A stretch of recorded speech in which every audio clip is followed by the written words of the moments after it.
ನಮಸ್ತೆ. ಇವತ್ತಿನ ವಿಡಿಯೋ ಶುರು ಮಾಡಾಕ್ತೀನಿ. ಈಗಾಗಲೇ ನಿಮ್ಗೆಲ್ಲರಿಗೂ ತಲೆಯಾದ ಒಂದು ಪ್ರಶ್ನೆ ಓಡಾಕ್ತಿರ್ಬೇಕು. ನಿಮ್ಗಾಗಲೇ ಗೊತ್ತೈತಿ ಯಾವುದ್ರ ಬಗ್ಗೆ ಇವತ್ತಿನ ವಿಡಿಯೋ ಐತೈತಿ ಹೇಳಿ ನಿಮ್ಗೆ ಈಗಾಗಲೇ ಗೊತ್ತಾಗಿರ್ಬೇಕು. ಹೌದ್ರಿ, ಇವತ್ತಿನ ವಿಡಿಯೋ ನನ್ನ ಒಂದು ಸಣ್ಣ ಕಿರು ಪರಿಚಯ ಮಾಡ್ಕೊಡಾಕ್ತೀನಿ ರೀ. ಈಗ ನಿಮ್ಗೆಲ್ಲ ತಲೆ ಪ್ರಶ್ನೆ ಓಡಾತಿರ್ಬೇಕು, ಯಾಕೆ ಮತ್ತೊಮ್ಮೆ ಪರಿಚಯದ ವಿಡಿಯೋ ಮಾಡ್ಕೋಗ್ತಾರೆ ಇವರು, ಯಾಕೆ ಇಂಟ್ರಡಕ್ಷನ್ ವಿಡಿಯೋ ಮಾಡಾಕ್ತಾರೋ ಅಂತ ನೀವು ಅನ್ಕೊಳಾಗ್ತಿರ್ಬೇಕು. ಹೌದ್ರಿ, ಒಂದು ಇಂಟ್ರಡಕ್ಷನ್ ವಿಡಿಯೋ ಮಾಡ್ಕೊಳಕ್ಕೂ ಒಂದು ಕಾರಣ ಐತಿ. ಆ ಕಾರಣ ಏನನ್ನೋದು ನಿಮ್ಗೆ ಈ ಬ್ಲಾಗಲ್ಲಿ ಹೇಳ್ತೀನಿ ರೀ ನಾನು ಈ ವಿಡಿಯೋದಾಗ. ಅದಕ್ಕಿಂತ ಮುಂಚೆ ಪರಿಚಯ ಮಾಡ್ಕೊಂಡ್ಬಿಡ್ತೀನಿ ರೀ. ನನ್ನ ಹೆಸರು ಭಾಗ್ಯಶ್ರೀ ಮಠಪತಿ. ನಮ್ಮ ಯಜಮಾನ್ರ ಹೆಸರು ಶಿವಕುಮಾರ. ನಮಗಿಬ್ಬರಿಗೂ ಇಬ್ಬರು ಮಕ್ಕಳು ಅದಾರಿ. ನಾವಿಬ್ಬರು ನಮಗಿಬ್ಬರು ಅಂತ ಹೇಳಿ, ಒಂದು ಹೆಣ್ಣು ಒಂದು ಗಂಡು. ಮೊದಲೇ ಮಗು ಹೆಣ್ಣು ಮಗು ರೀ. ನಮ್ಗೆ ಹೆಣ್ಣು ಅಕ್ಕಿ ಹುಟ್ಟಬೇಕಂದ್ರೆ ಭಾಳ ತ್ರಾಸಾಗೈತ್ರಿ. ಸತ್ತು ಬದುಕೀನಿ. ನಮ್ಮ ಬುದ್ಧಿ ಊರನ್ನ ಮಂದೆಲ್ಲ ಹೇಳಿದ್ರು, ಇಲ್ಲ ಈ ಹುಡುಗಿ ತ್ರಾಸಕತಿ, ಈ ಹುಡುಗಿಯರ ಏನಾರ ಜೀವಕ್ಕೆ ಅಪಾಯಕತಿ, ಇಲ್ಲ ಹೊಟ್ಟಗಿನ ಖುಷಿಗರ ಏನಾರ ಅಪಾಯಕೈತಿ ಅಂದರು. ಅಂತಾದಾಗ ಆ ತಾಯಿ ದಾನಮ್ಮನ ಭಾಳ ನಂಬಿದ್ರಿ ನಾನು. ಆ ತಾಯಿ ದಾನಮ್ಮನ ಆಶೀರ್ವಾದದಿಂದ ನನಗೊಂದು ಹೆಣ್ಣು ಮಗು ಆತ್ರಿ. ಆರಾಮಾಗಿ ನಾನು ಆರಾಮಾಗಿ ಉಳಿದ್ವಿ, ನನ್ನ ಮಗು ಆರಾಮಾಗಿ ನನ್ನ ಮನೇಲಿ ಸೇರಿದ್ರಿ. ಅದೊಂದು ದೊಡ್ಡ ಕತೆ. ಒಂದ್ಸರಿ ಯಾವಾಗ ಅದೊಂದು ಸ್ಟೋರಿ ಹೇಳ್ತಾನೆ. ಇನ್ನು ಅದನ್ನು ಹೇಳ್ಕೊತಿದ್ರೆ ಭಾಳ ಎಮೋಷ್ನಲ್ ಆಗ್ತೀನಿ ನಾನು. ಇನ್ನು ಎರಡನೇ ಮಗು ಗಂಡು ಮಗು ರೀ, ವಿರಾಜ. 4 ವರ್ಷದ ಮಗ ಅದನ್ರಿ. ನಾವು ನಮ್ಮ ಫ್ಯಾಮಿಲಿ ಒಳಗೆ 4 ಜನ ಇರ್ತೀವಿ. ಹಾಗೆ ನಮ್ಮೂರ ವಿಚಾರಕ್ಕೆ ಬಂದರೆ, ನಮ್ಮೂರ ಬಾಗಲಕೋಟೆ ಡಿಸ್ಟಿಕ್ ಮುಧೋಳ ತಾಲೂಕಿಂದ ಒಂದು ಚಿಕ್ಕ ಹಳ್ಳಿ ರೀ, ಅಲ್ಲಿ ಸಮೀಪದಾಗ. ಇನ್ನು ನಂದು ತವ್ರ ಮನೆ ಮತ್ತು ಗಂಡನ ಮನೆ 2 ಊರು ಒಂದೇ ರೀ. ಇದು ನನ್ನ ಮಗ ರೀ, 4 ವರ್ಷದವನ್ರಿ.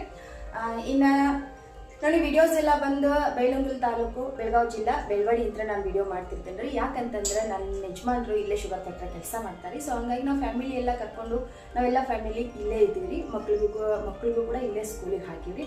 ಸೊ ಹಾಗಾಗಿ ಇಲ್ಲೇ ಬಾಡ್ಗಿ ಪುಟ್ಟದೊಂದು ಬಾಡ್ಗಿ ಮನೆ ಮಾಡ್ಕೊಂಡು ಇಲ್ಲೇ ಜೀವನ ಮಾಡಕತ್ತೀವಿ ರೀ. ಇಲ್ಲಿಂದನೇ ನಾನು ವಿಡಿಯೋಸ್ ಎಲ್ಲ ಬರ್ತಾ ಇರ್ತಾವೆ, ಬ್ಲಾಗ್ ಎಲ್ಲ ಬರ್ತಾ ಇರ್ತಾವೆ. ಸೊ ಸುಮಾರು ಜನ ನೋಡಿರ್ತೀರಿ ನನ್ನ ಬ್ಲಾಗ್ ಯಾವ ಥರ ಇದಾವೆ ಅಂಥೇಳಿ. ಇನ್ನು ಈ ಇಂಟ್ರೊಡಕ್ಷನ್ ವಿಡಿಯೋ ಮಾಡೋಕ್ಕೆ ಕಾರಣ ಏನಂತಂದ್ರೆ, ಈಗಾಗಲೇ ನೀವೆಲ್ಲರೂ ಅಬ್ಸರ್ವ್ ಮಾಡಿರ್ಬೇಕು, ನನ್ನ ಭಾಷೆ ವರ್ಷ ಒಳಗೆ ಚೇಂಜ್ ಆಗ್ಯಾವ. ಕನ್ನಡ ಭಾಷೆನ ಅದು ಮಾತಾಡೋ ಶೈಲಿ ಮಾತ್ರ ಚೇಂಜ್ ಆಗ್ಯಾವ. ಎಲ್ಲೈತಿ ಕಾಫಿ, ಅದು ಬ್ಲ್ಯಾಕ್ ಟೀ, ಇದು ಜ್ಯೂಸ್. ಡಿಸ್ಟರ್ಬ್ ಮಾಡಬಾರ್ದ ಮಮ್ಮಿಗೆ. ಸೈಡ್ನಿಲ್ಲ ಆ ಕಡೆ ಹೋಗ್ತಿ. ನಾನು ಮಾತಾಡೋ ಶೈಲಿ ಸ್ವಲ್ಪ ಚೇಂಜ್ ಆಗೈತಿ. ಇಷ್ಟು ದಿನ ನಾನು ಬೆಂಗಳೂರು ಸೈಡ್ ಮಾತಾಡೋ ಭಾಷೆ ಒಳಗೆ, ಅಂದ್ರೆ ಭಾಷೆ ಅಂತೇನು ಹೇಳಕ್ ಬರಂಗಿಲ್ಲ, 2 ಕನ್ನಡನ, ಅದು ಕನ್ನಡನ ಇದು ಕನ್ನಡನ, ಬಟ್ ಮಾತಾಡೋ ಶೈಲಿ ಅಷ್ಟೇ ಚೇಂಜ್ ಆಗಿರ್ತೈತಿ. ಇಷ್ಟು ದಿವಸ ಬೆಂಗಳೂರು ಶೈಲಿ ಒಳಗೆ ನಾ ಮಾತಾಡ್ತಿದ್ವಿ. ಅಪ್ಪು ಹಾಳಾಗ್ತಿಲ್ಲ ಅದ ಒಂದು ಜ್ಯೂಸ್, ಆಮೇಲೆ ಬ್ಲ್ಯಾಕ್ ಟೀ, ಕಪ್, ಅದ್ರ ಬಟರ್ಫ್ಲೈ ಐತಿ ಮಾತಾಡ್ತೀನಿ ರೀ. ಆದ್ರೆ ಸುಮಾರು ಜನ ನನಗೆ ಹೇಳಿದ್ರಿ, ಇಲ್ಲ ನೀವು ಉತ್ತರ ಕರ್ನಾಟಕದವರಾಗಿ ಯಾಕೆ ಈ ಥರ ಮಾತಾಡ್ತೀರಿ, ನೀವು ನಮ್ಮ ಖಡಕ್ ಭಾಷೆನ ಅಂದ್ರೆ ನಮ್ಮ ಖಡಕ್ ಶೈಲಿ ಒಳಗೆ ನೀವು ಮಾತಾಡಿಲ್ಲ, ಉತ್ತರ ಕರ್ನಾಟಕ ಶೈಲಿ ಒಳಗೆ ನೀವು ಮಾತಾಡ್ರಲ್ಲ ಅಂತೇಳಿ ಹೇಳಿದ್ರಿ. ಸ್ವಲ್ಪ ದಿನ ಸುಮಾರು ದಿನ ಆತ್ರಿ. ಆದ್ರೆ ಯಾಕೆ ನಾ ಬೆಂಗಳೂರು ಶೈಲಿ ಒಳಗೆ ಮಾತಾಡ್ಬೇಕಂತೇಳಿ ಆಪ್ಷನ್ ತೊಗೊಂಡು, ಯಾಕೆ ನಾ ಮಾತಾಡ್ಬೇಕಂತೇಳಿ ಆಯ್ಕೆ ಮಾಡೀನಿ. ನನ್ನ ಸ್ಟಾರ್ಟಿಂಗ್ ನಾ ಯೂಟ್ಯೂಬ್ ಚಾನಲ್ ಓಪನ್ ಮಾಡಿದ ಕೂಡಲೇ ನಾ ಬೆಂಗಳೂರು ಶೈಲಿ ಒಳಗೆ ಮಾತಾಡ್ಕೊಂತಾನು ವಿಡಿಯೋ ಸ್ಟಾರ್ಟ್ ಮಾಡೀನಿ. ಯಾಕಂತಂದ್ರೆ ನನಗೆ ಬೆಂಗಳೂರು ಶೈಲಿ ಒಳಗೆ ಮಾತಾಡೋಕೆ ಭಾಳ ಚಂದ ಬರ್ತೈತಿ. ನಾ ಮಾತಾಡ್ತೀನಿ ರೀ. ಅದ್ರಾಗ ನನಗೆ ಆ ಥರ ಮಾತಾಡೋಕೆ ಭಾಳ ಇಷ್ಟ ಆಗ್ತೈತಿ. ಸೊ ಹಾಗಾಗಿ ನಾನು ಅದ ಭಾಷೆ ಅದ ಶೈಲಿ ಒಳಗೆ ನಾನು ವಿಡಿಯೋ ಕಂಟಿನ್ಯೂ ಮಾಡಿದ್ದೀನಿ ರೀ. ಆದರೆ ಈಗೀಗ ಎಲ್ಲ ಆ ಥರ ಮಾತಾಡೋಕೆ ಹೋಗ್ಬೇಡ್ರಿ. ನೀವು ಉತ್ತರ ಕರ್ನಾಟಕದವ್ರದ್ರಿ, ನಮ್ಮ ಉತ್ತರ ಕರ್ನಾಟಕ ಭಾಷೆ ಒಳಗೆ ನಮಗೆ ವಿಡಿಯೋಸ್ ಬೇಕಾ, ನೀವು ಹಾಗೆ ಮಾತಾಡ್ರಿ ಅಂತೇಳಿ ರಿಕ್ವೆಸ್ಟ್ ಮಾಡತ್ತಾರ. ಇದ್ರ ಬಗ್ಗೆ ಮನ್ಯಾಗೂ ಕೂಡ ಚರ್ಚೆ ಆಗೈತಿ. ಮನೆಯವರು ಇಲ್ಲ ನೀನು ಹಂಗೆ ಮಾತಾಡೋಕೆ ಹೋಗ್ಬೇಡ, ನಮ್ಮ ಉತ್ತರ ಕರ್ನಾಟಕ ಶೈಲಿ ಒಳಗೆ ನೀವು ಮಾತಾಡು ಅಂತ ಹೇಳಿದರು. ಸೊ ಹಂಗಾಗಿ ಇನ್ನು ಮೇಲೆ ನನ್ನ ಎಲ್ಲ ವಿಡಿಯೋಸ್ ಉತ್ತರ ಕರ್ನಾಟಕ ಶೈಲಿ ಒಳಗೆ ಇರ್ತಾವ. ಉತ್ತರ ಕರ್ನಾಟಕ ಶೈಲಿ ಒಳಗೆ ನನ್ನ ಮಾತಿನ ವರ್ಷ ಇರ್ತೈತಿ. ಸೊ ಹಾಗಾಗಿ ಇದನ್ನ ನಿಮ್ಗೆ ತಿಳಿಸ್ಬೇಕಾಗಿತ್ತು, ಅದಕ್ಕೆ ಈ ವಿಡಿಯೋ ಮಾಡೀನಿ. ಯಾಕೆ ನಾನು ಹಂಗೆ ಡೈರೆಕ್ಟಾಗಿ ಒಮ್ಮೆಲೆ ನನ್ನ ಮಾತಿನ ವರ್ಷ ಚೇಂಜ್ ಮಾಡ್ಕೊಳ್ಳೋದು ಸರಿಯಲ್ಲ. ಒಂದು ರೀತಿ ಇಂಟ್ರೊಡಕ್ಷನ್, ನನ್ನ ಮಾತಿನ ಒಳಗನೆ ನನ್ನ ಭಾಷೆ ಶೈಲಿ ಒಳಗನೆ ಒಂದು ಇಂಟ್ರೊಡಕ್ಷನ್ ವಿಡಿಯೋ ಮಾಡಿ ನಿಮ್ಗೆಲ್ಲರಿಗೂ ತಿಳಿಸಿ ನಾನು ಶುರು ಮಾಡಬೇಕು ಅಂಥೇಳಿ ನನಗೆ ಅನಿಸ್ತಿ. ಸೊ ಹಾಗಾಗಿ ನಾನು ಇದೊಂದು ವಿಡಿಯೋ ಮಾಡೀನಿ. ನಿಮ್ಗೆಲ್ಲರಿಗೂ ಇಷ್ಟ ಆಗೈತಿ ಅಂತೇಳಿ ಅನ್ಕೊಂಡಿದ್ರಿ. ಇದ್ರ ಬಗ್ಗೆ ನಿಮ್ಮ ಅನಿಸಿಕೆ ಏನನ್ನೋದು ನನಗೆ ಕಾಮೆಂಟ್ ಬಾಕ್ಸ್ನಾಗ ತಿಳಿಸ್ರಿ. ಹಾಗೆ ಹೊಸದಾಗಿ ಯಾರಾದರೂ ಬಂದಿದ್ರೆ ದಯವಿಟ್ಟು ಚಾನಲ್ನ ಸಬ್ಸ್ಕ್ರೈಬ್ ಮಾಡ್ಕೊಳ್ರಿ. ನಮ್ಮ ಉತ್ತರ ಕರ್ನಾಟಕ ಮಂದಿ ಮನಸ್ಸು ಭಾಳ ಧಾರಾಳ ಇರ್ತೈತಿ. ನಿಮ್ಮ ಮನೆ ಮಗಳು ಅಂತೇಳಿ ನನಗೆ ಹಾರೈಸ್ರಿ. ಇನ್ನು ಹಂಗೆ ವಿಡಿಯೋ ಎಂಡ್ ಮಾಡೋದು ಬೇಡ್ರಿ. ಇವತ್ತೊಂದು ಯಾವ್ದಾದ್ರು ರೆಸಿಪಿನ ನಿಮ್ಮ ಜೊತೆಗೆ ಶೇರ್ ಮಾಡ್ಕೊತೀನಿ ಬನ್ರಿ. ಇವತ್ತಿನ ಟಿಫನ್ಗೆ ಏನಾದರೂ ಮಾಡ್ತೀನಿ. ಏನಾದರೂ ಅನ್ನೋಕ್ಕಿಂತ ಇವತ್ತಿನ ಟಿಫನ್ ನಾನು ಪುರಿ ಮಾಡ್ಬೇಕಂತ ಅನ್ಕೊಂಡಿನಿ ರೀ. ಸೊ ಪುರಿ ಮಾಡ್ತೀನಿ ರೀ. ಆಲೂ ಪಲ್ಯ ಮಾಡ್ತೀನಿ ರೀ. ಅದಕ್ಕೆ ಒಂದು ಸ್ವೀಟ್ ಚಟ್ನಿ ಮಾಡ್ತೀನಿ ರೀ ಪುಟಾಣಿ ಹಾಕಿ. ಬರೀ ರೆಸಿಪಿ ನಿಮಗೂ ಕೂಡ ಶೇರ್ ಮಾಡ್ತೀನಿ ರೀ. ಆಲೂಗಡ್ಡೆ ತೊಳೆದಿಟ್ಟಿನಿ ರೀ. ಇವು ನೋಡ್ರಿ ಎಷ್ಟು ಗಲೀಜ್ ಬಂತಂತ ಹೇಳಿ. ಇಷ್ಟು ಹೊಲಸಿರ್ತಾವೆ ಇವು ಆಲೂಗಡ್ಡೆ. ಇದನ್ನ ಭಾಳ ನೀಟಾಗಿ ಕ್ಲೀನ್ ಮಾಡ್ಕೋಬೇಕು. ಒಂದು ಸ್ವಲ್ಪ ಉಪ್ಪು ಹಾಕಿ ನೀರಾಗಿ ನೆನೆಸಿ ಕ್ಲೀನ್ ಮಾಡ್ಕೊಂಡ್ರೆ ಜಲ್ದಿ ಕ್ಲೀನಾಗಿ ಹೋಗ್ತಾವ್ರಿ. ಇನ್ನು ಇನ್ನೊಂದ್ಸರಿ ವಾಶ್ ಮಾಡ್ಕೊಂಡು ತೊಗೋತೀನಿ. ವಾಶ್ ಮಾಡ್ಕೊಂಡು ತೊಗೊಂಡ್ರೆ ಕ್ಲೀನ್ ಆಗ್ತಾವ್ರಿ. ಇನ್ನು ಇಲ್ಲಿ ಪೂರಿ ಹಿಟ್ಟು ಕಲಿಸ್ಕೊಳಕ್ಕೆ ರೆಡಿ ಮಾಡಿಟ್ಟಿನಿ ಎಲ್ಲಾನು. ಇವಾಗ ಇಲ್ಲಿ ಫಸ್ಟ್ ಆಲೂಗಡ್ಡೆ ಕುದ್ಸಾಕಿಟ್ಟೀನಿ ರೀ. ನೀಟಂಗೆ ಆವಾಗಲೇ ತೊಳ್ಕೊಂಡೀನಿ ಆಲೂಗಡ್ಡೆ. ಇನ್ನು ಕುದ್ಸಾಕಿಡ್ತೀನಿ ರೀ. ಆಲೂಗಡ್ಡೆ ಕುದ್ಸಾಕಿಟ್ಟು ಆಮೇಲೆ ಹಿಟ್ಟು ನದ್ಕೊತೀನಿ ರೀ ಪೂರಿ ಮಾಡೋಕೆ. ಆಲೂಗಡ್ಡೆ ಕುದ್ಸಾಕಿಡ್ಬೇಕಾದ್ರೆ ಇಲ್ಲಿ ಸ್ವಲ್ಪ ಉಪ್ಪು ಹಾಕ್ತೀನಿ ರೀ ನಾನು. ಯಾಕಂತಂದರೆ ಈ ಥರ ಉಪ್ಪು ಹಾಕೋದ್ರಿಂದ ಆಲೂಗಡ್ಡೆ ಬೆಂದಾದ್ಮೇಲೆ ಸಿಪ್ಪಿ ಜಲ್ದಿ ರಿಮೂವ್ ಆಗ್ತಾವೆ ರೀ. ಸೊ ಹಂಗಾಗಿ ಸ್ವಲ್ಪ ಉಪ್ಪು ಹಾಕಿ ಕುದ್ಸಾಕಿಡ್ತೀನಿ ರೀ. ಸರಿ ರೀ, ಇನ್ನು ಆಲೂಗಡ್ಡೆ ಏನೋ ಕುದ್ಸಕ್ಕೆ ಇಟ್ಟಿನಿ ರೀ. ಇವಾಗ ನಾ ಪುರಿಗೆ ಹಿಟ್ಟು ಕಲ್ಸ್ಕೊ ಹಾಕ್ತೀನಿ ರೀ. ಇಲ್ಲಿ ಪುರಿ ಹಿಟ್ಟಿಗೆ ಗೋಧಿ ಹಿಟ್ಟು ತೊಗೊಂಡಿನಿ ರೀ ನಾನು. ಗೋಧಿ ಹಿಟ್ಟಲಿನ ಪುರಿ ಮಾಡ್ತೀನಿ. ಮೈದಾ ಹಿಟ್ಟನ್ನ ಬಳಸೋದೇ ಇಲ್ಲಿ ಮನ್ಯಾಗ ರೀ.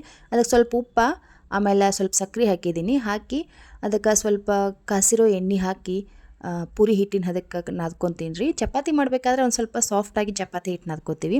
ಅದರ ಪೂರಿ ಮಾಡಬೇಕಾದ್ರೆ ಒಂದು ಸ್ವಲ್ಪ ಗಟ್ಟಿ ಕನ್ಸಿಸ್ಟೆನ್ಸಿ ಒಳಗೆ ನಾವು ಪೂರಿ ಹಿಟ್ಟನ್ನ ನಾದ್ಕೋಬೇಕಾಕತಿ. ಹಾಗಾಗಿ ಮತ್ತು ಇನ್ನು ಎಣ್ಣೆ ಹಾಕೋ ಕಾರಣ ಏನೈತಂದ್ರೆ ಚೆನ್ನಾಗಿ ಬರ್ತಾವೆ ಪೂರಿ, ಕ್ರಿಸ್ಪಿಯಾಗಿ ಬರ್ತಾವೆ. ನಾವು ಎಣ್ಣೆ ಒಳಗೆ ಕರಿಯಾಕತ್ತೀವಂದ್ರೆ ಚಂದ ಬರ್ತಾವೆ, ಉಬ್ಕೊಂಡು ಬರ್ತಾವೆ ಪೂರಿ. ಸೊ ಹಂಗಾಗಿ ಇಲ್ಲಿ ಪೂರಿ ಹಿಟ್ಟಿಗೆ ಸ್ವಲ್ಪ ಕಾಸಿ ಎಣ್ಣೆ ಹಾಕ್ತೀನಿ. ಇನ್ನು ಮೈದಾ ಹಿಟ್ಟಲ್ಲೇ ಯಾಕೆ ನಾ ಪೂರಿ ಮಾಡೋಂಗಿಲ್ಲ ಅಂತಂದ್ರೆ ನಮ್ಮ ಮನ್ಯಾಗ ಮೈದಾ ಹಿಟ್ಟು ಬಳಸೋದನ್ನು ಕಂಪ್ಲೀಟಾಗಿ ನಾನು ಸ್ಟಾಪ್ ಮಾಡಿಬಿಟ್ಟೀನಿ. ನಿಮ್ಗೆ ಗೊತ್ತೈತೆ ಈಗ ಆಲ್ರೆಡಿ ನಮ್ಮ ಮನ್ಯಾಗ ನಮ್ಮ ಮಕ್ಕಳಿಗೂ ಕೂಡ ಅಷ್ಟೇ ನಾನು ಬಿಸ್ಕೆಟ್ ಆಗಲಿ, ಕುರ್ಕುರೆ ಆಗಲಿ, ಚಾಕ್ಲೇಟ್ ಆಗಲಿ ಯಾವುದೂ ಕೂಡ ತರೋಂಗಿಲ್ಲ. ನಾವು ದಿನ ಮಾರ್ನಿಂಗ್ ನಾವು ಬಿಸ್ಕಿಟ್ ಕೊಡೋಂಗಿಲ್ಲ ಮಕ್ಕಳಿಗೆ. ನಮ್ಮ ಮನ್ಯಾಗ ಬಿಸ್ಕಿಟ್ ಅಂತೂ ತರೋದು ಫುಲ್ ಕಂಪ್ಲೀಟಾಗಿ ಸ್ಟಾಪ್ ಮಾಡಿಬಿಟ್ಟಿವಿ. ಹಂಗೆ ಜಂಕ್ ಫುಡ್ಡು ಏನೂ ನಮ್ಮ ಮಕ್ಕಳಿಗೆ ಕೊಡೋಂಗಿಲ್ಲ. ಅದೇ ರೀತಿ ನಾವು ಮೈದಾ ಹಿಟ್ಟು ಕೂಡ ಅಷ್ಟೇ. ಮೈದಾ ಹಿಟ್ಟು ಮನೆಗೆ ತರೋದೇ ಇಲ್ಲ. ನಾವು ಮೈದಾ ಹಿಟ್ಟಿನ ಯಾವುದೋ ಐಟಮು ಮಾಡೋಂಗಿಲ್ಲ. ಪೂರಿ ಮಾಡೋದು ಭಾಳ ಕಡಿಮೆ. ಯಾವಾಗಲಾದರೂ ಒಂದು ಸಾರಿ ತಿನ್ನಬೇಕು ಅಂತ ಅನಿಸಿದಾಗ 2 ತಿಂಗಳಿಗೊಂದು ಸಾರಿ, 6 ತಿಂಗಳಿಗೊಂದು ಸಾರಿ ಈ ಥರ ಮಾಡ್ತಾಯಿರ್ತೀವಿ ಅಷ್ಟೇ. ಮಾಡಿದ್ರೂ ಅದನ್ನು ನಾವು ಗೋಧಿ ಹಿಟ್ಟಿಂದನೇ ಮಾಡ್ತಾಯಿರ್ತೀವಿ. ಮೈದಾ ಹಿಟ್ಟಂತೂ ಬಳಸೋಕ್ಕೆ ಹೋಗೋದಿಲ್ಲ. ಓಕೆ, ಇಲ್ಲಿ ನೋಡಿರಿ, ಇವಾಗ ಗೋಧಿ ಹಿಟ್ಟನ್ನು ಸಾಫ್ಟಾಗಿ ನಾದ್ಕೊಂಡೀನಿ. ಇವಾಗ ಪೂರಿ ಮಾಡೋಕ್ಕೆ ಹಿಟ್ಟು ರೆಡಿ ಆಗೈತಿ. ಒಂದು 10 ನಿಮಿಷ ರೆಸ್ಟಿಗೆ ಇಡ್ತೇನೆ ಇದನ್ನು. ಇನ್ನೂ ಆಲೂಗಡ್ಡೆನೂ ಬೆಂದಿಲ್ಲ. ಆಲೂಗಡ್ಡೆ ಬೇಯೋ ಅಷ್ಟ್ರಾಗ ನಾ ಪಲ್ಯಕ್ಕೆ ಮತ್ತು ಸ್ವೀಟ್ ಚಟ್ನಿಗೆ ಏನು ಬೇಕಲ್ಲ ಅದೆಲ್ಲ ರೆಡಿ ಮಾಡ್ಕೊತೀನಿ. ಈಗ ಫಸ್ಟ್ ಸ್ವೀಟ್ ಚಟ್ನಿ ಮಾಡ್ಕೊತೀನಿ, ಅದಾದಮೇಲೆ ಪಲ್ಯ ಮಾಡ್ಕೊತೀನಿ. ಇನ್ನು ಇಲ್ಲಿ ಸ್ವೀಟ್ ಚಟ್ನಿ ಮಾಡ್ಕೊಳಕ್ಕೆ ನಾ ಹುರ್ಗಡ್ಲಿ ತೊಗೊಂಡಿನಿ, ಅಂದರೆ ಪುಟಾಣಿ ತೊಗೊಂಡಿನಿ. ಪುಟಾಣಿ ಒಂದು ಮಿಕ್ಸರ್ ಜಾರ್ಗೆ ಒಂದು 4-5 ಸ್ಪೂನ್ ಆಗುವಷ್ಟು ಪುಟಾಣಿ ಹಾಕಾಕ್ತೀನಿ ರೀ. ನಿಮ್ಮ ಮನ್ಯಾಗ ಎಷ್ಟು ಜನ ಅದಾರ ಅಷ್ಟು ನೋಡ್ಕೊಂಡು ನೀವು ಕನ್ಸಿಸ್ಟೆನ್ಸಿ ಮಾಡ್ಕೊರಿ. ನನಗೆ 4 ಜನಕ್ಕೆ ಆಗುವಷ್ಟು ನಾ ಇಲ್ಲಿ ಮಾಡ್ಕೊಳಕತ್ತೇನು. ಅದಕ್ಕೆ ಒಂದು 4-5 ಹಸಿಮೆಣ್ಸಿನ್ಕಾಯಿ ಹಾಕಾಕತ್ತೀನಿ ರೀ. ಖಾರಕ್ಕೆ ಅನುಸಾರವಾಗಿ ನೋಡಿ ಹಾಕೋರಿ, ನಿಮ್ಗೆ ಎಷ್ಟು ಬೇಕಷ್ಟು. ಅದಾದಮೇಲೆ ಸ್ವಲ್ಪ ಜೀರಿಗೆ, ಕೊತ್ತಂಬರಿ ಸೊಪ್ಪು, ಉಪ್ಪು, ಆಮೇಲೆ ಸ್ವಲ್ಪ ಸಕ್ಕರೆ ಹಾಕಿ ಸಣ್ಣಗೆ ಪೇಸ್ಟ್ ಮಾಡ್ಕೊಂಡು ತೊಗೋಬೇಕ್ರಿ. ನೀರು ಹಾಕಿ ರುಬ್ಕೊಂಡು ತೊಗೋಬೇಕ್ರಿ. ನೀವು ಸಕ್ಕರೆ ಬೇಡ ಅಂದ್ರೆ ಬೆಲ್ಲನೂ ಹಾಕ್ಬೋದು ರೀ. ನಾವು ಒಂದು ಸ್ವಲ್ಪ ಸಕ್ಕರೆ ಆಮೇಲೆ ಒಂದು ಸ್ವಲ್ಪ ಬೆಲ್ಲ ಹಾಕ್ತೀನಿ ರೀ. ಬೆಲ್ಲ ಈಗ ಹಾಕಂಗಿಲ್ಲ ರೀ, ಆಮೇಲೆ ಹಾಕ್ತೀನಿ ರೀ. ಎಲ್ಲ ರುಬ್ಕೊಂಡು ತೊಗೊಂಡ್ಮೇಲೆ ನೋಡಿರಿ ಇಷ್ಟು ಸಣ್ಣ ಆದರೆ ಸಾಕಾಗ್ತೈತೆ ರೀ. ಫುಲ್ ಎಷ್ಟು ಬೇಕಷ್ಟು ಫೈನಾಗೆ ಪೇಸ್ಟ್ ಮಾಡ್ಕೊಂಡ್ಬಿಡ್ಬೇಕ್ರಿ. ಇನ್ನು ಇಲ್ಲಿ ಒಗ್ಗರಣೆಗೆ ನಾನು ಇವಾಗ ರೆಡಿ ಮಾಡ್ಕೊಳಾಕ್ತೀನಿ ರೀ. ಹಸಿರು ಮೆಣಸಿನ್ಕಾಯಿ ಜಜ್ಕೊಳಕತ್ತೀನಿ ರೀ ಆಲೂಗಡ್ಡೆ ಪಲ್ಯ ಮಾಡ್ಕೊಳ್ಳೋದಕ್ಕಂತೇಳಿ. ಇನ್ನು ಇವತ್ತಂತೂ ಮುಂಜಾನೆ ಮಳೆ ಶುರು ಆಗಿಬಿಟ್ಟೈತಿ. ಇವತ್ತು ನನ್ನ ಹಸ್ಬೆಂಡು ಡಿಮಾರ್ಟ್ ಹೊಂಟಾರ. ಮನ್ಯಾಗ ಗ್ರೋಸ್ರಿ ಎಲ್ಲ ಖಾಲಿಯಾಗಿತ್ತು. ಹಾಗಾಗಿ ಗ್ರೋಸ್ರಿ ಶಾಪಿಂಗ್ ಮಾಡಿ ನಾವು ಏನಿಲ್ಲ ಒಂದು 3-4 ತಿಂಗಳು ಆಗಿರ್ಬೇಕು ರೀ. ಹಾಗಾಗಿ ಎಲ್ಲನೂ ಖಾಲಿ ಆಗೈತಿ. ತೊಗೊಂಡು ಬರ್ಬೇಕಂತೇಳಿ ಡಿಮಾರ್ಟ್ ಹೊಂಟಾರ. ಹಾಗಾಗಿ ಸ್ವಲ್ಪ ಬೇಗ ನಾಷ್ಟ ಮಾಡಿ ಕೊಡ್ಬೇಕಂತೇಳಿ ಜಲ್ದಿನ ಪೂರಿ ಮಾಡ್ಕೊಳಕತ್ತೀನಿ ರೀ. ಇಲ್ಲಿ ಸ್ವೀಟ್ ಚಟ್ನಿ ಮಾಡ್ಕೊಳಕತ್ತೀನಿ ರೀ. ಸ್ವೀಟ್ ಚಟ್ನಿ ಮಾಡ್ಕೊಳಕ್ಕೆ ಒಂದು ಬಾಣಲಿ ಬಿಸಿಗಿಟ್ಟ ಎಣ್ಣೆ ಹಾಕಿ ಜೀರಿಗೆ ಸಾಸಿವೆ ಹಾಕಿ ಸ್ವಲ್ಪ ಸಿಡಿಯೋಕೆ ಶುರು ಆದಮೇಲೆ ಈರುಳ್ಳಿ ಹಾಕಿ ಒಂದು ಸ್ವಲ್ಪ ಬಾಡಿಸ್ಕೊಬೇಕ್ರಿ. ಆಮೇಲೆ ಕರಿಬೇವು ಸೊಪ್ಪು, ಹಣ್ಣು ಮೆಣಸಿನ್ಕಾಯಿ, ಇಲ್ಲಾಂದ್ರೆ ನೀವು ಒಣ ಮೆಣಸಿನ್ಕಾಯಿನೂ ಹಾಕ್ಬೋದು ರೀ. ಅದಾದಮೇಲೆ ಸ್ವಲ್ಪ ಅರಿಶಿನ ಪೌಡ್ರ್ ಹಾಕಿ ಚೆನ್ನಾಗಿ ಮಿಕ್ಸ್ ಮಾಡ್ಕೊಂಡು ಅದಕ್ಕೆ ನಾವು ಆವಾಗ ರುಬ್ಬಿಟ್ಕೊಂಡಂಥ ಮಿಕ್ಸರ್ ಹಾಕಿದ್ರೆ ನಮ್ಮ ಸ್ವೀಟ್ ಚಟ್ನಿ ರೆಡಿ ಆಗ್ತೈತೆ ರೀ. ಇಷ್ಟು ಮಿಕ್ಸರ್ ಹಾಕಿದ್ಮೇಲೆ ನಾವು ಸ್ಟವ್ ಆಫ್ ಮಾಡಿಬಿಡ್ಬೇಕು. ಇದನ್ನ ಕುದಿಸೋಂಗಿಲ್ಲ, ಗಟ್ಟಿ ಆಗ್ತೈತಿ. ಟೇಸ್ಟ್ ಚೆನ್ನಾಗಿ ಬರೋದಿಲ್ಲ, ನಮ್ಮ ಚಟ್ನಿನೂ ಕೂಡ ಚೆನ್ನಾಗಿ ಬರೋದಿಲ್ಲ. ಇನ್ನು ಇದಕ್ಕೆ ಅದ ಮಿಕ್ಸಿ ಜಾರ್ಗೆ ನಾವು ಸ್ವಲ್ಪ ಕಾಯಿಸಿ ಆರಿಸಿರುವಂಥ ಹಾಲು ಹಾಕಿ ಆ ಹಾಲನ್ನು ಅದಕ್ಕೆ ಚಟ್ನಿಗೆ ಹಾಕಿ ಒಂದು ಸ್ವಲ್ಪ ಕೊತ್ತಂಬರಿ ಸೊಪ್ಪು ಉದುರಿಸಿದ್ರೆ ನಮ್ಮ ಸ್ವೀಟ್ ಚಟ್ನಿ ರೆಡಿ ಆಗ್ತೈತೆ ರೀ. ಮಸ್ತ್ ಇರ್ತೈತೆ ರೀ. ಒಂದ್ಸರಿ ನೀವು ಟ್ರೈ ಮಾಡಿರಿ. ಇನ್ನು ಆಲೂಗಡ್ಡೆನೂ ರೆಡಿಯಾಗಿದ್ದು ಚಂದ ಬೇಯ್ದಿದ್ದು. ಇನ್ನು ಅದನ್ನೆಲ್ಲ ಸಿಪ್ಪಿ ಸುಲ್ಕೊಂಡು ಇನ್ನು ಆಲೂಗಡ್ಡೆ ಪಲ್ಯನೂ ಇಲ್ಲಿ ಮಾಡಾಕ್ತೀನಿ ರೀ. ಆಲೂಗಡ್ಡೆ ಪಲ್ಯ ಮಾಡೋಕೆ ಎಣ್ಣೆ ಸ್ವಲ್ಪ ಜಾಸ್ತಿ ಹಾಕಿ ಜೀರಿಗೆ ಸಾಸಿವೆ ಹಾಕಿ ಚೆನ್ನಾಗಿ ಸಿಡಿಯೋಕೆ ಶುರು ಆದಮೇಲೆ ಸ್ವಲ್ಪ ಜಾಸ್ತಿ ಈರುಳ್ಳಿ ಹಾಕ್ತೀನಿ ರೀ. ನನ್ನ ಮಗಳು ಆಲೂಗಡ್ಡೆ ಪಲ್ಯದಾಗ ಈರುಳ್ಳಿ ಜಾಸ್ತಿ ಬಂದ್ರೆ ಚಲೋ ತಿಂತಾಳೆ, ಜಾಸ್ತಿ ತಿಂತಾಳೆ. ಸೊ ಹಂಗಾಗಿ ಆಮೇಲೆ ಸ್ವಲ್ಪ ಟೊಮೆಟೊ, ಜಜ್ಜಿದ ಮೆಣಸಿನ್ಕಾಯಿ, ಹಸಿರು ಮೆಣಸಿನ್ಕಾಯಿ ಎಲ್ಲನೂ ಹಾಕಿ ಚೆನ್ನಾಗಿ ಮಿಕ್ಸ್ ಮಾಡ್ಕೊಂಡು ಒಂದು ಸ್ವಲ್ಪ ಉಪ್ಪು, ಒಂದು ಸ್ವಲ್ಪ ಅರಿಶಿನ ಪುಡಿ ಹಾಕಿದರೆ ಸ್ವಲ್ಪ ಜಲ್ದಿ ಬೇಯ್ತಾರು ಉಪ್ಪು ಹಾಕೋದ್ರಿಂದ ಈರುಳ್ಳಿ. ಸೊ ಹಂಗಾಗಿ ಹಾಕಿ ಲಾಸ್ಟಕ್ಕೆ ಬೇಯಿಸಿರುವಂಥ ಆಲೂಗಡ್ಡೆ ಹಾಕಿ ಒಂದು ಸರಿ ಮಿಕ್ಸ್ ಮಾಡ್ಕೊಂಡು ಲಾಸ್ಟಲ್ಲಿ ಒಂದಿಟ್ಟು ಕೊತ್ತಂಬರಿ ಸೊಪ್ಪು ಹಾಕಿದರೆ ನಮ್ಮ ಆಲೂಗಡ್ಡೆ ಪಲ್ಯನೂ ಕೂಡ ರೆಡಿ ಆಗ್ತೈತೆ ರೀ. ಇನ್ನು ನಾನು ಪೂರಿ ಲಟ್ಟಿಸ್ಕೊ ಹಾಕತ್ತೇನೆ ರೀ. ನಿಮ್ಗೆಲ್ಲರಿಗೂ ಗೊತ್ತೇ ಇರ್ತೈತಿ, ನೀವು ಮನ್ಯಾಗ ಪೂರಿ ಮಾಡಿರ್ತೀರಿ. ಪೂರಿ ಮಾಡ್ಬೇಕಾದ್ರೆ ಒಂದು ಸ್ವಲ್ಪ ಜಾಸ್ತಿನೇ ಟೈಮ್ ಬೇಕು ರೀ. ಒಬ್ಬರೇ ಇದ್ರೆ ಸ್ವಲ್ಪ ಲೇಟ್ ಆಗ್ತೈತಿ ಪೂರಿ ಮಾಡೋದು. ಫಸ್ಟ್ ನಾವು ಉಳ್ಳಿ ಎಲ್ಲ ರೆಡಿ ಮಾಡ್ಕೊಬೇಕು, ಆಮೇಲೆ ನಾವು ಎಲೆ ಲಟ್ಟಿಸ್ಕೊಬೇಕು, ಆಮೇಲೆ ಕರಿಬೇಕು. ಹಂಗಾಗಿ ಇಬ್ರು ಇದ್ರಂತೂ ಆರಾಮಾಗ್ತೈತಿ, ಜಲ್ದಿ ಆಗ್ತಾವೆ. ಸೊ ಹಂಗಾಗಿ ಎಣ್ಣೆ ಕಾಯಕ್ಕಿಟ್ಟ ಸಿಮ್ನಾಗ ಇಟ್ಬಿಟ್ಟೇನಿ ರೀ. ಸಿಮ್ನಾಗ ಇಟ್ಟಿಲ್ಲ ಫಸ್ಟ್ ನಾ ಪೂರಿ ಎಲ್ಲ ಲಟ್ಟಿಸಿ ಆದಮೇಲೆ ಅವ್ರಿಗೆ ಕರೆದ ಬಿಸಿ ಕೊಟ್ರೆ ಆಗ್ತೈತೆ ಅಂತ ಹೇಳ್ಬಿಟ್ಟು ಫಸ್ಟ್ ಪೂರಿ ಎಲೆ ಎಲ್ಲ ರೆಡಿ ಮಾಡ್ಕೊಂಡು ಇವಾಗ ಇನ್ನು ಒಂದೊಂದೇ ಪೂರಿ ಕರೆದ ಅವ್ರಿಗೆ ಕೊಟ್ಟನಂದ್ರೆ ಜಲ್ದಿನ ತಿಂತಾರೆ ಬಿಸಿ ಬಿಸಿ ಪೂರಿ. ನೋಡ್ರಿ ಎಷ್ಟು ಚಂದ ಉಬ್ಕೊಂಡು ಬರತ್ತಾವ ಅಂತೇಳಿ ಪೂರಿ. ನಾವು ಹಿಟ್ಟ ನಾದೋದ್ರಾಗ ಸ್ವಲ್ಪ ಚಲೋ ತಂಗೆ ನಾದಿದ್ರೆ ಈ ಥರ ಚಲೋ ತಂಗೆ ಪೂರಿ ಬರ್ತಾವ. ಇನ್ನು ನಾನು ಒಂದು ಆಲೂ ಪೂರಿ ಮತ್ತು ಪಾಲಕ್ ಪೂರಿ ರೆಸಿಪಿ ನಾ ಈಗಾಗಲೇ ನನ್ನ ಚಾನಲ್ನಾಗ ವಿಡಿಯೋ ಹಾಕೀನಿ.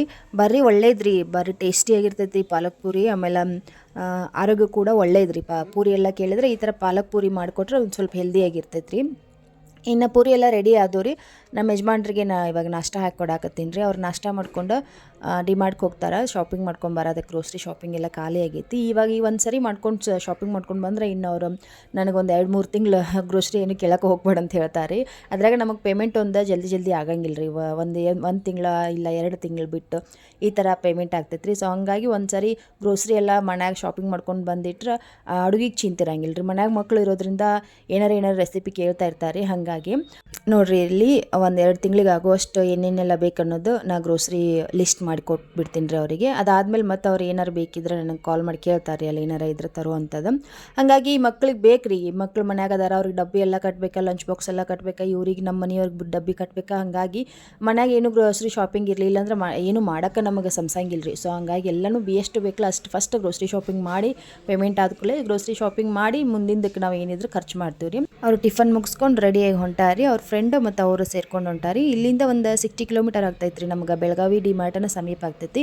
ಹಾಗಾಗಿ ಒಬ್ಬರ ಹೋದ್ರೆ ಮತ್ತು ಜಾಸ್ತಿ ಕಷ್ಟ, ಒಂದೇ ಗಾಡಿ ಒಳಗೆ ಇಬ್ಬರು ಹೋದ್ರೆ ಮತ್ತು ಆಗ್ತೈತೆ ಅಂತೇಳಿ ಅವ್ರು ಹೋದ್ರಿ. ಇವಾಗ ಅವ್ರು ಹೋದಿಂದ ನಮ್ಮ ಹೆಣ್ಮಕ್ಳಿಗೆ ಏನು ಕೆಲಸ ಇದ್ರೂ ದೊಡ್ಡದು ಅನ್ಸಂಗಿಲ್ಲ ರೀ.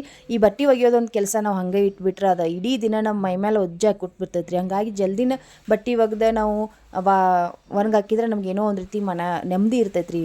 ಆರಾಮ್ ನಿರಾಳವಾಗಿರಾಕ ನೆಮ್ಮದಿ ಇರ್ತೈತೆ ರೀ. ಅದ್ರಾಗ ಇನ್ನು ಮಳೆಗಾಲ ಅಂತೂ ಶುರು ಆಯಿತು. ಈ ಮಳೆಗಾಲಕ್ಕೆ ಬಟ್ಟೆ ಒಗೆಯೋದು ಒಂದು ತ್ರಾಸ, ಅದನ್ನ ಒಣಗಿಸೋದು ಒಂದು ತ್ರಾಸ.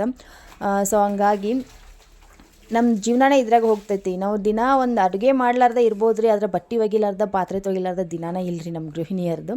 ಓಕೆ ರೀ, ನನ್ನ ಮಗನೂ ಅಂಥ ಟೈಮ್ನಿಗೆ ಸ್ನಾನ ಮಾಡಕತ್ತಾನ. ಅವನಂತೂ ದಿನಾನ ಬಟ್ಟೆ ತೊಳೆಯೋ ಟೈಮ್ನಾಗನ ಸ್ನಾನಕ್ಕೆ ಬರ್ತಾನೆ ರೀ. ನಾನು ಬಟ್ಟೆ ತೊಳ್ಕೊಂಡು ಅವ್ನು ಸ್ನಾನ ಮಾಡಿಸ್ಕೊಂಡು ಹೊರಗೆ ಕರ್ಕೊಂಡು ಬರ್ತೀನಿ ರೀ ಬಾತ್ರೂಮ್ ಬಿಟ್ಟು. ಇನ್ನು ಬಟ್ಟೆ ಎಲ್ಲ ತೊಳೆದು ಹೊರಗೆ ಬರೋಷ್ಟ್ರಾಗ ನನ್ನ ಹಸ್ಬೆಂಡ್ ಕಾಲ್ ಮಾಡಿದ್ರು ರೀ. ಅದೇನು ಗೊತ್ತಿಲ್ಲ ರೀ, ಈ ಗಂಡು ಮಕ್ಕಳಿಗೆ ನಾವೆಲ್ಲ ಲಿಸ್ಟ್ ಮಾಡಿ ಕೊಟ್ರು ಪದೇ ಕಾಲ್ ಮಾಡ್ತಿರ್ತಾರೆ. ಅದು ತೊಗೊಲ್ಲ, ಇದು ತೊಗೊಲ್ಲ, ಅದು ಬೇಡ, ಇದು ಬೇಡ ಅಂತೇಳಿ. ಬಟ್ಟೆ ಒಣಗಾಕಕ್ಕೂ ಬಿಡ್ಲಿಲ್ಲ ರೀ. ಒಂದು 8-10 ಸರಿ ಪದೇ ಕಾಲ್ ಮಾಡಿದ್ರು ರೀ. ಇವ್ರು ಈ ಥರ ಮಾಡಕತ್ತಾರ. ನಾವು ಹೋಗಿದ್ರೆ ಬೆಟರ್ ಇತ್ತೇನೆ. ನಾವು ಏನು ಬೇಕು ಅದನ್ನ ಸುಮ್ಮನೆ ತೊಗೊಂಡು ಮನೆಗೆ ಬರ್ತಿದ್ವಿ. ಇವ್ರು ಟಾರ್ಚರ ತಡೆಯೋಕ್ಕಾಗಂಗಿಲ್ಲ, ಅನಿಸ್ಬಿಡ್ತೈತೆ ರೀ. ಇನ್ನು ಹಂಗೆ ಅವ್ರ ಜೊತೆ ಮಾತಾಡ್ತಾನೆ ಲೇಟ್ ಆಗೋಯ್ತು. ಪಾಪ ನನ್ನ ಮಗನಿಗೆ ಇನ್ನೂ ಡ್ರೆಸ್ಸೂ ಹಾಕಿಲ್ಲ. ಪಾಪ ಟವೆಲ್ ಒಂದು ಸುತ್ಕೊಂಡು ಹಂಗೆ ಅಡ್ಡಾಡತ್ತೈತೆ ಅದು ಎಲ್ಲ ಫಸ್ಟ್ ಇದು ನಿನ್ನೆ ಒಣಗಿ ಹಾಕಿದ್ದ ಬಟ್ಟೆ ರೀ ಇವು. ಈಗ ಬರೀ ಮಳೆ ನಾವು ಸರಿಯಾಗಿ ಬಟ್ಟೆನೂ ಒಣಗವಲ್ಲಾಗ್ಯಾವ. ಹಂಗಾಗಿ ನಿನ್ನೆ ಒಣಗಾಕಿದ್ದು ಈಗ ತೆಗಿದ್ನಿ ಬಟ್ಟೆ. ಒಂದು ಸ್ವಲ್ಪ ಮಬ್ಬದಾವ, ಅವನು ಒಳಗೆ ಹೋಗಿ ಚೆನ್ನಾಗಿ ನೀಟಾಗಿ ಮತ್ತೆ ಸ್ವಲ್ಪ ಫ್ಯಾನಿನ ಕಡೆಗೆಲ್ಲ ಹಾಕಬೇಕು. ಈಗ ಈ ಬಟ್ಟೆ ಎಲ್ಲ ಹಾಕಿ ನನ್ನ ಮಗನೂ ರೆಡಿ ಮಾಡಿದೆ. ಇವಾಗ ನೋಡ್ರಿ ಮಳೆ ಮತ್ತೆ ಶುರು ಆಯ್ತು. ಒಂದು ರೀತಿ ಮಲೆನಾಡೊಳಗೆ ಮಳೆ ಆಗೋವಂಗೆ ಇಡೀ ದಿನ ಸಣ್ಣಂಗೆ ಹಂಗೆ ಹತ್ಕೊಂಡು ಬಿಟ್ಟೈತ್ರಿ ಮಳೆ.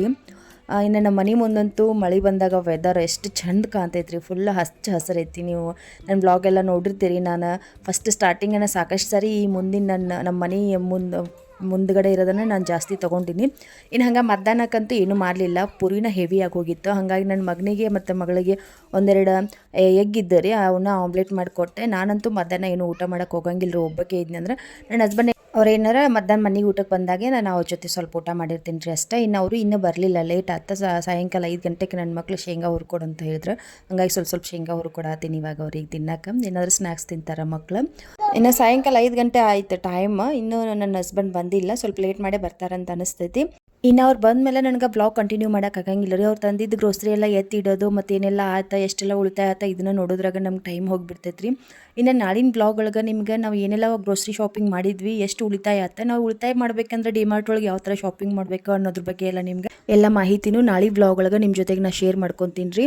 ಇನ್ನು ಡಿಮಾರ್ಟ್ ಶಾಪಿಂಗ್ ನಾವು ಯಾಕೆ ಮಾಡ್ತೀವಿ ಅಂತಂದ್ರೆ ಭಾಳ ಶಾಪಿಂಗ್ ಒಳಗೆ ನಮ್ಗೆ ಉಳಿತಾಯ ಆಗ್ತೈತೆ ರೀ. ನಮ್ಮಂಥ ಮಿಡ್ಲ್ ಕ್ಲಾಸ್ ಜನ ಏನು ಸ್ವಲ್ಪ ₹1 ₹2 ನಾವು ಉಳಿತಾಯ ಮಾಡೋಕ್ಕೆ ಯೋಚನೆ ಮಾಡ್ತಿರ್ತೀವಿ ನೋಡಿರಿ. ಸೊ ಹಾಗಾಗಿ ಅಲ್ಲಿ ಶಾಪಿಂಗ್ ಮಾಡೋದ್ರಿಂದ ನಮ್ಗೆ ಉಳಿತಾಯ ಆಗ್ತೈತೆ ರೀ. ಆದರೆ ತಲೆ ಓಡಿಸಿ ಯೋಚನೆ ಮಾಡಿ ಶಾಪಿಂಗ್ ಮಾಡ್ಬೇಕಾಗ್ತೈತೆ ರೀ.